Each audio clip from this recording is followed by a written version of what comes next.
Buenas tardes. Gracias al comité organizador de este simposio sobre hipertensión arterial. Mi nombre es Luis Puello, soy médico de la Universidad de Cartagena, nefrólogo internista y especialista en mecánica vascular y hipertensión arterial de la Universidad Austral de Argentina. Actualmente me dedico a docencia en medicina interna en la Corporación Universitaria Rafael Núñez de acá de Cartagena. El tema que me corresponde es sobre nefropatía hipertensiva, un tema bastante apasionante, de muy alta prevalencia en nuestro eh, país y, bueno, y a nivel mundial. Esta es la hoja de ruta que voy a llevar, una historia leve de la hipertensión y enfermedad renal, epidemiología de la enfermedad renal de hipertensión arterial, la fisiopatología, diagnóstico y tratamiento. Bueno, como sabemos, la nefropatía hipertensiva es una complicación de la hipertensión arterial. La hipertensión arterial es un conocido factor de riesgo para el desarrollo y progresión de la enfermedad renal crónica. La relación frecuente entre hipertensión y enfermedad renal crónica está determinada en la práctica clínica, es muy alta y hay una elevada prevalencia de hipertensión entre quienes tienen ya enfermedad renal conocida. Más del 80% de los pacientes que tienen un filtrado menos de 30 ya tienen algún grado de hipertensión arterial. La nefropatía hipertensiva, como ya he dicho, es un trastorno que generalmente se asocia con hipertensión crónica, pero hay otros factores asociados que empeoran el pronóstico de estos pacientes, como son la raza negra, el bajo peso al nacer y el polimorfismo del APOL1. Esta nefropatía se clasifica en benigna, que es la que vamos a hablar en el día de hoy, que es el daño crónico que produce la hipertensión en los riñones, y maligna, que es una emergencia hipertensiva en el cual hay compromiso retiniano con hemorragias, edema. Al mismo tiempo se produce daño renal agudo, que si no se baja la presión arterial lo antes posible, el paciente queda en diálisis. Con respecto a la historia de hipertensión y riñón, pues la historia de estos dos agentes está ligado a la historia misma de la medicina. Ya en el siglo VI, un médico bizantino, Aico de Amida, describe la esclerosis de los riñones por diversas causas y entre ellos pone el pulso duro, que así se le conocía a la hipertensión arterial en la Edad Media. En el año 1733 se tiene el primer registro de presión arterial por el monje clérigo inglés Stephen Hallett, que era un hombre dedicado no solo a la medicina, sino también a la botánica, y él describe la circulación y la primera toma de presión arterial realizada en una yegua, como lo pueden ver en la figura, a través de un tubo de vidrio que colocó en la carótida de este animal. En el año 1836, el médico Richard Bright observó cambios producidos por la hipertensión sobre el sistema cardiovascular en pacientes con enfermedad renal crónica. Este artículo es muy interesante, es viejito, del New England Journal, es un clásico de Robert Wilkin, profesor de Boston, en el cual comienza a hablar ya, sin conocerse todavía el concepto de renina, ni sistema renina-angiotensina-aldosterona, de que el riñón isquémico generaba hipertensión arterial y dañaba el riñón normal contralateral. Esto volvió un círculo vicioso en el cual la hipertensión generaba nefroesclerosis y la nefroesclerosis generando isquemia renal, la cual seguía generando más hipertensión arterial por algunos factores que en ese momento no se conocía bien, pero que sabíamos que después se descubrió que era la renina y todos los componentes del eje renina-angiotensina-aldosterona. Otro artículo muy interesante donde muestra esta relación fue publicado por el profesor George Pereira de la Universidad de Columbia, en Nueva York, en el cual hizo el seguimiento de 500 pacientes hipertensos sin tratamiento. Esto no se puede hacer hoy en día por cuestiones éticas, y vio cuál fue la evolución natural de estos pacientes. Se dio cuenta que la gran mayoría de los pacientes hicieron complicaciones cardiovasculares y renales. 212 pacientes hicieron compromiso renal, 42%, por lo cual, en el caso de proteinuria, con una sobrevida media de 5 años una vez hecho el diagnóstico de proteinuria. Pero fíjense que los pacientes que hacían daño renal terminal con acumulación de nitrogenado, en este caso fueron 18%, a la sobrevida fue apenas de un año, fue de un año una vez hecho el diagnóstico. Hay que tener en cuenta porque en ese tiempo tampoco existía la diálisis o estaba en pañales y pues era más riesgoso hacer la diálisis incluso que la enfermedad. Seguimos con algo más de antecedente histórico y este dato es muy importante. Fue publicado en la revista Circulrex el experimento de Darks, en el cual trasplantó ratas hipertensas con riñones de ratas normotensas, logrando la recuperación de la presión arterial en estas ratas hipertensas. Y haciendo lo contrario, las ratas que eran normotensas les trasplantaba riñones de ratas hipertensas, convirtiendo estas ratas en hipertensas. Luego, el doctor Wegener en Estados Unidos demostró que 1 de cada 12 pacientes hipertensos, la creatinina aumentaba anual y de estos, 1 de cada 26 desarrolló enfermedad renal terminal. También tenemos el trabajo que hizo Tosawa con más de 100.000 pacientes, donde pudo demostrar que la hipertensión esencial daña el riñón tanto en hombres como en mujeres, e incluso los valores no estaban tan altos, con valores en límite superior. Y después este trabajo de Segura en Madrid también muestra la incidencia de insuficiencia renal en 281 pacientes hipertensos seguidos a 5 años, de los cuales 49, es decir, 17.4% desarrollaron complicaciones cardiovasculares, infarto, angina, insuficiencia cardíaca, ACV, pero de estos el 46% tenía ya insuficiencia renal y solo el 13% tenía función renal normal, demostrando con esto que la enfermedad renal crónica, la enfermedad renal es un factor de riesgo cardiovascular independiente para los otros tipos de patología independiente. Pero el estudio moderno que más nos muestra la relación entre hipertensión y enfermedad renal, ese es el estudio de múltiples factores de riesgo que publicó Clapp y colaboradores, que es el estudio Mr. Fit de más de 300.000 pacientes seguidos durante 16 años, en los cuales se muestra una alta prevalencia de hipertensión de enfermedad renal crónica en los pacientes que tenían estadios más avanzados de hipertensión arterial.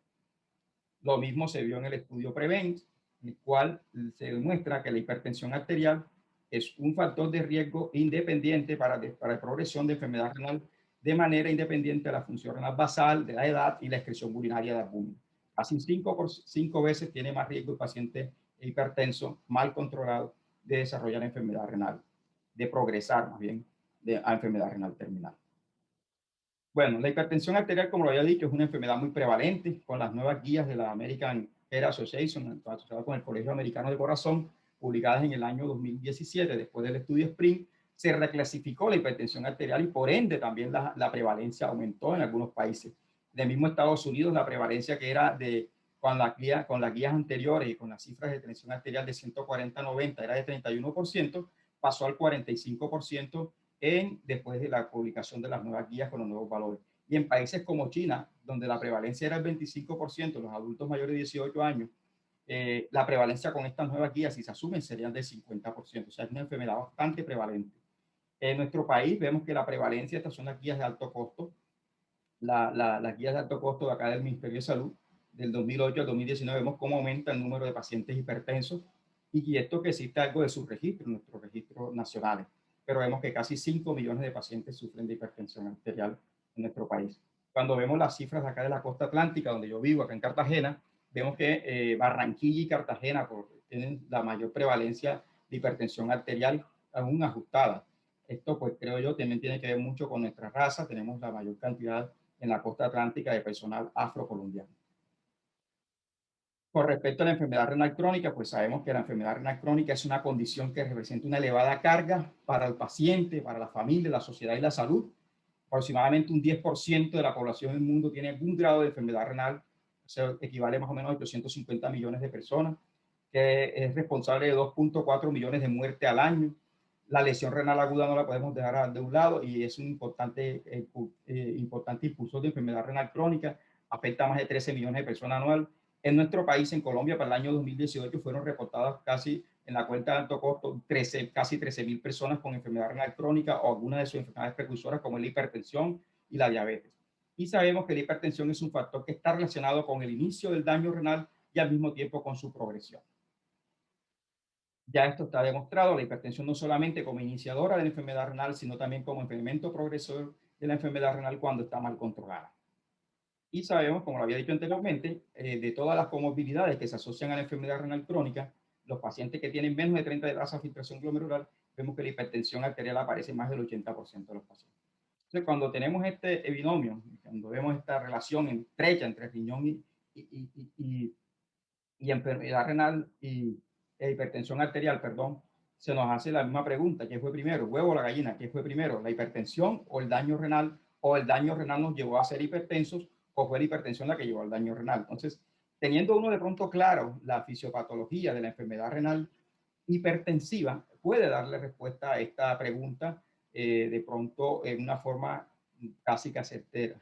Pero sabemos que hay casos de pacientes que nos presentan ya con falla renal e hipertensión y muchas veces llegan ya con riñones pequeños que no son plausibles a biopsia o el resto de estudios no se pueden realizar y nos quedamos en esa duda que fue primero, si fue la hipertensión o fue el riñón o fue la enfermedad renal lo previo. Lo que sí les digo desde antemano, no sé, yo sé que muchos de ustedes son estudiantes de medicina, otros son ya internistas o incluso nefrólogos, es que si un paciente te llega con, si la enfermedad renal, si la proteinuria, si los cambios de sedimento urinario preceden a la hipertensión, pues lógicamente es la enfermedad renal la que los llevó a la hipertensión. Pero si la hipertensión es de larga data y esto precede a los cambios de proteinuria, pues lógicamente podemos pensar que fue la hipertensión lo primero que generó y que llevó al daño. ¿Cómo participa el riñón en el control de la presión arterial? Ustedes se acuerdan de la ley de Ohm, de una ley que sacaron de la electricidad, luego se acopló más bien a la biofísica, tratando de explicar cómo funcionaba la biomecánica de los fluidos corporales, sobre todo de la sangre. Y sabemos que el flujo a través de un vaso sanguíneo está determinado por el gradiente de presión y por las resistencias vasculares. Esto se tomó a nivel cardiovascular y tenemos que la presión arterial es gasto cardíaco por resistencias vasculares periféricas.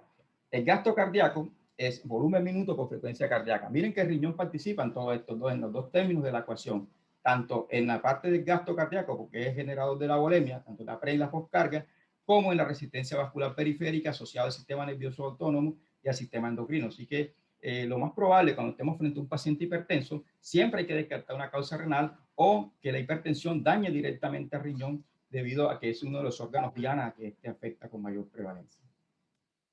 ¿Qué mecanismos se relacionan con o tiene el riñón para protegerse contra los aumentos de la presión arterial y así evitar el daño? Bueno, cuando sabemos la presión arterial, el riñón tiene dos mecanismos para protegerse directamente de los cambios de presión arterial. En el primer mecanismo, cuando tenemos un paciente, está la vasoconstricción propia de la arteriola aferente o el reflejo miógeno que genera la misma musculatura lisa de la arteriola, evitando que la presión arterial impacte directamente sobre los capilares glomerulares y genere daño directo en el glomérulo. El otro mecanismo que tiene es que la mácula densa, a través del aparato justaglomerular, sensa cloro y sodio a nivel de la mácula densa. Esto genera, cuando hay un aumento de la presión arterial, esto genera que se produzcan sustancias vasoconstrictoras, como en el caso de la adenosina, produciendo vasoconstricción de la arteriola aferente y evitando traer el impacto directo de la presión sobre el capilar glomerular. Pero cuando hay hipertensión crónica, estos mecanismos con el tiempo van fracasando y la presión arterial directamente impacta sobre los capilares glomerulares, generando daño glomerular, generando hiperfiltración, generando proteinuria, generando activación de ciertas vías de señalización, de factores de crecimiento que al final lo que llevan es a fibrosis, a esclerosis, a la atrofia tubular y a esclerosis también intersticial, a fibrosis intersticial, perdón. Entonces, como lo había dicho anteriormente, la elevación de la presión arterial predice que haya fracaso de los mecanismos de autorregulación, produciendo elevación de la presión intraglomerular, que al mismo tiempo activa factores de crecimiento, produce hipertrofia glomerular y daño glomerular que conllevan a la proteinuria. La proteinuria tanto por el daño glomerular como por elevación de la presión intraglomerular por la presión. Esta proteinuria produce daño tubular directo y tanto el daño tubular como el daño glomerular producen reducción del número de nefronas funcionante con hiperfiltración de las que están normal, reduciendo el filtrado glomerular y esto más o menos lo que sucede así a grosso modo en los pacientes con nefropatía hipertensiva. Ahora, ¿cuáles son el daño que se genera a nivel de la microestructura renal? Sabemos que esta enfermedad afecta no solo el glomérulo, sino que también afecta la vasculatura y afecta también el tubo intersticio. A nivel vascular, lo que observamos es un engrosamiento de la íntima, de la hipertrofia medial y hay duplicación de la membrana elástica interna. Como podemos ver en este gráfico de acá, hay una hipertrofia de la íntima, hay duplicación de la membrana elástica interna, hay hipertrofia intimal. Todo esto conlleva disminución de la luz del vaso y a isquemia renal. A nivel glomerular, la isquemia misma produce esclerosis focal y segmentaria o una esclerosis global. La esclerosis focal quiere decir que hay compromiso de menos y segmentaria quiere decir que hay menos compromiso de menos del 50% de los glomérulos y que ese glomérulo afectado está comprometido menos del 50%. Una esclerosis glomerular global quiere decir que hay compromiso de todo el penacho glomerular, como en este glomérulo que podemos observar aquí en esta gráfica. Y a nivel túbulo intersticial, si no hay glomérulos, no hay túbulos. Entonces se produce la misma isquemia, genera isquemia tubular, produciendo atrofia tubular, y estas lesiones hipóxicas producen cierta transdiferenciación de las células tubulares y intersticiales, generando fibrosis intersticial, transformándolas en fibroblastos, que generan después fibrosis de todo el tejido intersticial, generando pues el daño mayor en estos pacientes que tienen compromiso hipertensivo renal. Con respecto a las manifestaciones clínicas, esto es una enfermedad que, como lo había dicho, es una enfermedad crónica que necesita tiempo. La hipertensión es de larga data, son 10 a 15, incluso 20 años de hipertensión. Por eso, paciente que te llegue con daño renal y tenga menos de 10 años de evolución de hipertensión, búsquele otra causa, porque eso no necesariamente sea la hipertensión, a menos que haya hecho una hipertensión acelerada y maligna. La proteinuria es subnefrótica, por lo general es menos de 1 gramo la proteinuria. Si el paciente se consulta con proteinuria en rango nefrótico, descarta otras causas de enfermedad glomerular como cambios mínimos, membranosa, esclerosis focal y segmentarias primarias, amiloidosis, etc. El sedimento urinario es fundamental. El sedimento urinario del paciente hipertenso con nefropatía hipertensa es un paciente que tiene un sedimento urinario blando, es decir, el sedimento urinario no tiene celularidades, no tiene cilindros hemáticos, nada de eso. Si encontramos un sedimento urinario activo en un paciente con una hipertensión crónica, busque la otra causa, que es lo más probable es que tenga una glomerulopatía asociada. Hay hiperuricemia, esto se debe a la isquemia renal, y hay aumento progresivo de la creatinina. Esto es fundamental. La creatinina va aumentando en forma progresiva, no es que vaya un cambio brusco de la creatinina. Si el paciente hace una insuficiencia renal aguda, busque también otras causas de complicaciones por medicamentos, por algún proceso infeccioso asociado o otro tipo de patología, pero no es el comportamiento habitual de la nefropatía hipertensiva. Con respecto a la insuficiencia renal, sabemos que la ausencia de factores de riesgo, en ausencia de estos factores de riesgo, la tasa de progresión de la hipertensión, enfermedad renal crónica, es lenta. ¿Cuáles son los factores de riesgo para que esto se dé más rápido? Raza negra, sabemos que los pacientes de raza negra hay mayor proporción de progresión a enfermedad renal terminal, los diabéticos y el paciente que lógicamente tenga mal control de la presión arterial. Varios estudios nos han demostrado esta baja progresión a pesar, a menos que hayan estos factores de riesgo, como el Mr. Fit, en el cual la incidencia de creatinina mayor de 2 miligramos fue apenas de menos de 0,2%. Y en el estudio HDFP, la incidencia también del aumento de creatinina plasmática más del 25%, seguido a 5 años, fue apenas del 1,3 al 1,4%. ¿Cuáles son los criterios diagnósticos para nefropatía hipertensiva? Entonces tenemos mayores de 55 años, sexo masculino, hipertensión arterial de larga evolución, enfermedad renal de lenta progresión, proteinuria menor de 1 gramo, riñones normales o pequeños, los riñones deben ser simétricos en tamaño y además está asociado a retinopatía o hipertrofia ventricular izquierda. Si encontramos pacientes que tengan características diferentes, pues hay que hacer diagnósticos diferenciales. ¿Y cuáles son los diagnósticos diferenciales? Todas las enfermedades hipertensivas secundarias, tanto de origen renal como de origen endocrinológico o de otras causas. Aquí tenemos la principal, la enfermedad renovascular en pacientes que haga edema pulmonar flash, pacientes que te llegue con deterioro más de la función renal cuando se le agrega un IECA o un ARA2. Esos pacientes hay que descartar, o que tengan un soplo abdominal, descarten una causa de nefropatía de enfermedad renovascular. La coartación de la aorta, cuando hay una diferencia entre la presión sistólica de un brazo y otro más de 20 milímetros de mercurio, también descarte eso. Hiperaldosteronismo primario, con la triada clásica de hipertensión arterial asociado a alcalosis metabólica y hipocalemia. El feocromocitoma, el paciente que te llega con cefalea, taquicardia, cifra de presión arterial elevadísima que hace emergencia hipertensiva por ciclo, por pico, descarta un feocromocitoma, y así sucesivamente todas las demás causas de hipertensión secundaria que hay que hacer el diagnóstico diferencial adecuado porque son plausibles de un tratamiento, y si el paciente se ahorra de pronto un tratamiento médico sin necesidad, o se puede curar de la hipertensión si se puede lograr un diagnóstico adecuado de una hipertensión secundaria. Bueno, con respecto al tratamiento, ya para terminar esta charla, una charla corta, lo primero, como en todo, es el cambio en estilo de vida. O sea, tú puedes darle todo el medicamento que quieras al paciente, pero si el paciente no tiene cambios verdaderos en su estilo de vida, esos medicamentos no van a servir para nada. Entonces, ¿cuáles son los cambios en estilo de vida? Ya todos los conocemos: fomentar la actividad física, 150 minutos semanales, 90, 150 semanales de ejercicio aeróbico, recomendado. Suspender el tabaco, la suspensión de reducción del consumo de sal a menos de 1.5 gramos o de 1 gramo al día, consumo moderado de alcohol y bajar de peso.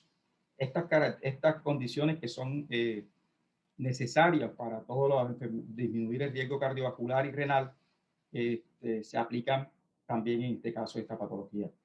En este gráfico les muestro cómo ciertas actividades tienen un efecto importantísimo a nivel de disminuir la presión arterial. Por ejemplo, miren la dieta saludable, la dieta LAX, cómo disminuye hasta 11 milímetros de mercurio la presión arterial cuando el paciente se pone en contacto con ella. Y todas las demás indicaciones producen disminución hasta un 5 a 4 milímetros de mercurio. Con respecto al tratamiento farmacológico, como sabemos, la probabilidad de progresión a enfermedad renal terminal está relacionada con el control de la presión. O sea, si el paciente se controla, la probabilidad de que llegue a falla renal terminal es muy baja.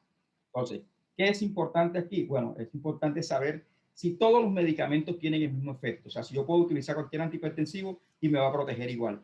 ¿Y qué nivel de presión arterial ofrece máxima protección? Veamos qué dice el estudio.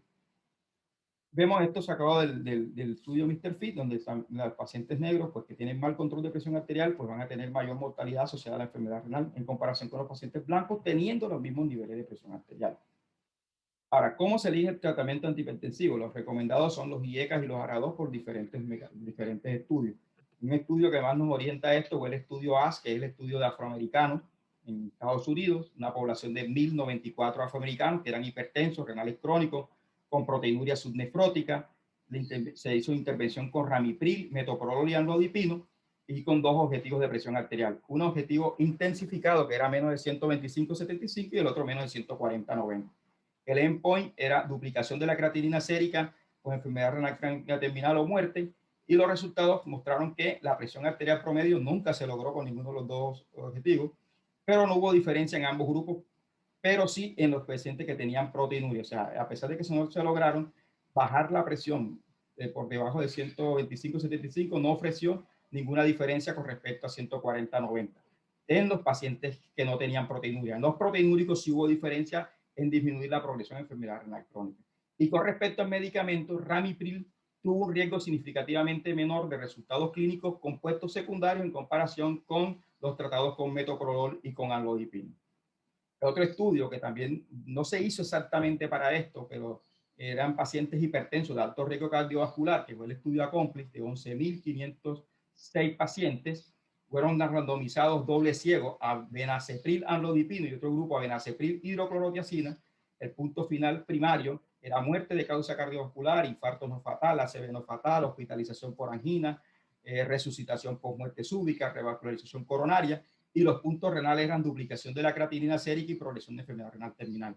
Este estudio, este es el esquema del estudio, vemos que todos tenían dosis fijas de benacepril con amlodipino, y después otro grupo fue a benacepril hidroclorotiazida. Si no se lograban las metas, se iban aumentando las dosis de ambos antihipertensivos hasta lograr las metas antihipertensivas que ellos querían. Como resultado, los resultados renales de este estudio vieron que no hubo diferencia en cuanto a la presión arterial, ni sistólica ni diastólica, pero en cuanto a los eventos renales, los pacientes que fueron que estaban con benacepril amlodipino tuvieron menos eventos renales que los pacientes que tenían benacepril hidroclorotiazida, y esto fue significativo. Entonces nos da otra orientación más de qué medicamentos podemos utilizar en estos pacientes. Con respecto a los objetivos en el control de presión arterial en pacientes con enfermedad renal crónica, también se planteó la disyuntiva entre si bajarle de 140/90, tener los pacientes con menos de 140/90 era suficiente, o incluso valores más bajos. Entonces, hubo varios estudios para esto. El estudio MDRD, que es Modification Diet in Renal Disease, con casi 600 pacientes, todos objetivos de presión arterial. No hubo seguimiento a 2.2 años, no hubo diferencia significativa en los dos grupos con respecto al control de la presión arterial.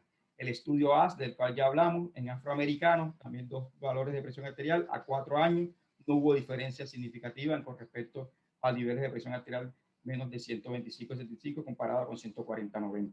El estudio REIN-2, enfermedad renal crónica en no diabéticos, con proteinuria mayor de 1 gramo, presión arterial, hubo dos objetivos, 130/80 versus 140/90, tampoco hubo diferencia significativa en cuanto a los eventos y progresión en enfermedad renal, ni duplicación de la creatinina. Y el ACOR que se hizo en pacientes diabéticos con dos objetivos de presión arterial, tampoco no se mejoró el pronóstico cardiovascular ni renal en los pacientes bajando la presión menos de 120, y al contrario hubo más eventos adversos. Entonces, con base en esto, las guías CADIGO del 2012 habían publicado pues sus recomendaciones con respecto al uso de medicamentos antihipertensivos en pacientes renales, y les recomiendan el objetivo general si el paciente no tenía proteinuria menos de 140/90, y con respecto a la preferencia de la gente recomiendan ninguno en particular, pero si el paciente tiene proteinuria o una albuminuria moderada o severa, se recomienda cifras de menos de 130/80, y los recomendados son los IECA o los ARA2 en este caso. Pero como los norteamericanos no se quedaron quietos, hicieron el estudio SPRINT para comprobar si realmente esto era así, y en el año 2015 fue publicado el estudio SPRINT, en el cual también se hizo con casi 10.000 pacientes, dos objetivos de presión arterial, llevar la sistólica a menos de 120 o a menos de 140 para ver si esto disminuía los outcomes cardiovasculares o renales. En el caso de los renales, damos cuenta que a pesar de que los cardiovasculares sí lograron los objetivos, y bajar menos de 120 disminuyó el riesgo de ACV, de infarto. No pasó así con los renales. Pacientes renales se dividieron en dos. En los renales crónicos, el outcome era tasa de filtración menos del 50%, y los que no tenían enfermedad renal, que era el objetivo era si la tasa de filtración caía el 30% o si bajaba la tasa de filtración menos de 60 mililitros por minuto. Como vemos aquí, no hubo diferencia significativa en los dos objetivos de presentación, ni en el grupo estándar ni en el grupo intensivo. Por lo tanto, no hay diferencia en los pacientes renales con enfermedad renal crónica con respecto a bajar la presión menos de 140 o menos de 120. Pero en los pacientes que no tenían enfermedad renal, miren que sí no hubo diferencia con respecto a la proteinuria, a la albuminuria, pero sí hubo diferencia con respecto a los eventos adversos. Hubo más eventos adversos en el grupo que presentó, más eventos adversos en el grupo que tuvo intensificado versus el grupo que no estuvo intensificado. Entonces, con esto termino. Para llevar a casa, la hipertensión arterial está relacionada con mayor incidencia de enfermedad renal crónica, mayor velocidad de progresión de la misma y mayor incidencia de eventos cardiovasculares en esta población. La hipertensión favorece la progresión de enfermedad renal a través del incremento de la presión intraglomerular y la inducción de proteinuria. La reducción de la presión enlentece la progresión de la enfermedad renal crónica. El objetivo de control de presión debe ser individualizado en función del riesgo de eventos adversos derivados del descenso de la presión en pacientes con patología vascular. Los objetivos de control de presión arterial están siendo revisados, y la tendencia es aconsejar un objetivo de presión arterial por debajo de 140/90, y en caso de que haya proteinuria, menos de 130/80. El tratamiento farmacológico debe ir acompañado de cambios en el estilo de vida, y el bloqueo del sistema renina-angiotensina-aldosterona es el tratamiento de primera línea en el manejo del paciente hipertenso con enfermedad renal crónica, sobre todo en pacientes con proteinuria. Bueno, muchas gracias y que Dios los bendiga.